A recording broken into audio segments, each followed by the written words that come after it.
Pas de Overseas News ce mois-ci, mais Maë et Alex nous présentent quand même ce qui s'est passé ce mois-ci dans l'actualité. Bonjour et bienvenue sur cette dernière émission à l'international de l'année. Pour commencer, parlons un petit peu de Trump. Eh oui, toujours lui. Alors qu'est-ce qu'il a fait ce mois-ci ? Eh bien l'annulation du traité nucléaire le plus important de l'histoire. Il a, le 8 mai 2018, annulé cet accord qui interdisait de manière efficace à l'Iran de se procurer l'arme nucléaire en échange de bénéfices commerciaux. Une nouvelle dévastatrice pour les relations internationales. Puis une bonne nouvelle puisque les deux dirigeants de la Corée se sont rencontrés et le président nord-coréen a foulé le sol de la Corée du Sud. Une première depuis la guerre entre les deux pays. La Corée du Nord a ainsi accordé son heure à celle de sa voisine d'une demi-heure d'avance. Est-ce la fin d'un conflit entre ces deux ennemis ? Eh bien, c'est une bonne question. Alors, enfin, parlons un peu service militaire. Macron propose en effet de réinstaurer le service militaire pour les jeunes sur une durée d'1 mois.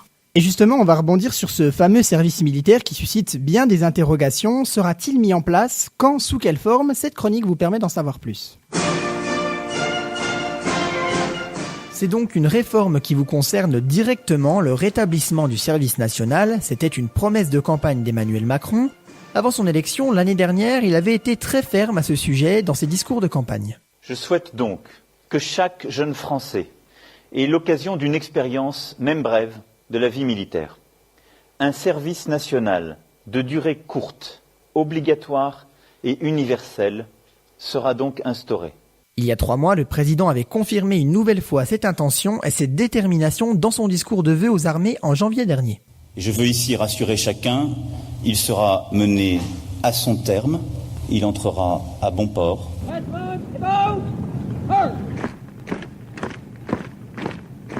Un projet détaillé a été présenté au président depuis pas mal de temps déjà, c'est maintenant à lui de trancher. Cette proposition prévoit 1 mois de service après la 3e pour les jeunes de 15 à 18 ans. Cette période de 1 mois contiendrait 15 jours d'internat et permettrait aux jeunes de découvrir l'engagement. Au programme, apprentissage des premiers secours et des enjeux de défense nationale, un programme plus scolaire que militaire finalement. Bien sûr, ce projet suscite de multiples interrogations pour le gouvernement, notamment la difficulté du logement pour les jeunes engagés. Les casernes militaires ne devant pas être utilisées faute de place, il faudrait construire de nouvelles structures et utiliser des internats déjà existants, d'établissements scolaires par exemple.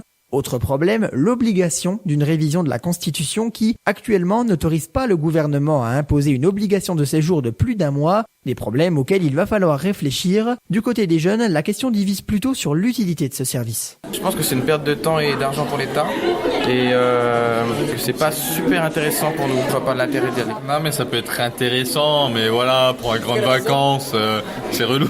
Ça pourrait être bien parce que tu fais des rencontres et puis tu diagnostiques pas mal de choses. Non, moi je suis pas d'accord. Déjà, je vois pas l'intérêt de 1. Ça m'intéresse pas, non merci, monsieur Macron. 1 mois, ça fait quand même un peu long.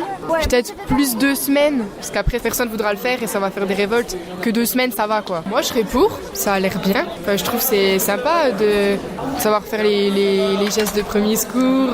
Je pense que pour plus tard, c'est pour construire sa propre vie, une expérience humaine, pour se construire en tant que personne. Et que vu que c'est pendant les vacances scolaires, il n'y a pas d'excuse pour pas pouvoir le faire. Alors le service militaire à la Macron, un peu plus pour, ça pourrait permettre de transmettre un idéal républicain, de souder les gens au-delà des différences ethniques, etc.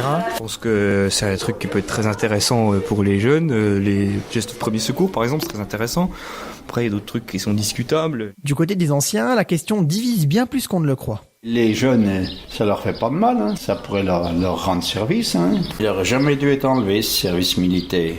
Là, ils ont tout bradé, les casernes, ils ont tout vendu.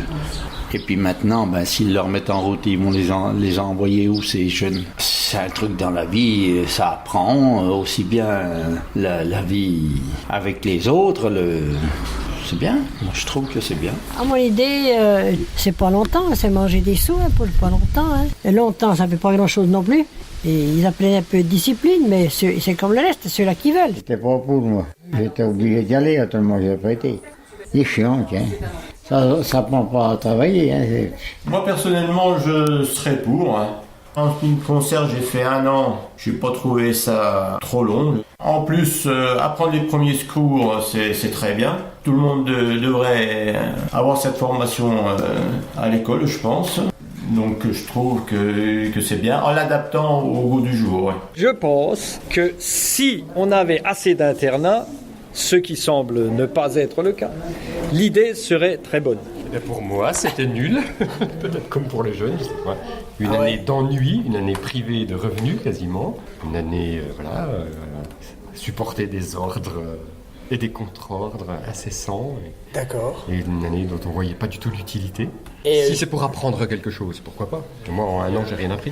Un service national universel concernant donc les filles et les garçons et qui se déroulerait pendant leurs vacances scolaires, de quoi faire râler un peu les jeunes concernés. Le premier service militaire avait été créé en 1797 et durait 5 ans. Il était obligatoire pour les hommes français tirés au sort par le gouvernement.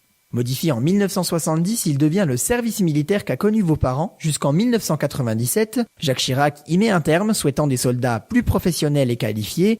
La journée d'appel de préparation à la défense, la JAPD, est alors mise en place puis renommée en JDC, la journée de défense et de citoyenneté. Alors, ce projet du service national sera-t-il donc vraiment mené à son terme? Y aura-t-il des modifications apportées au projet? Le président a jusqu'à la fin de son quinquennat, en 2022, pour y réfléchir.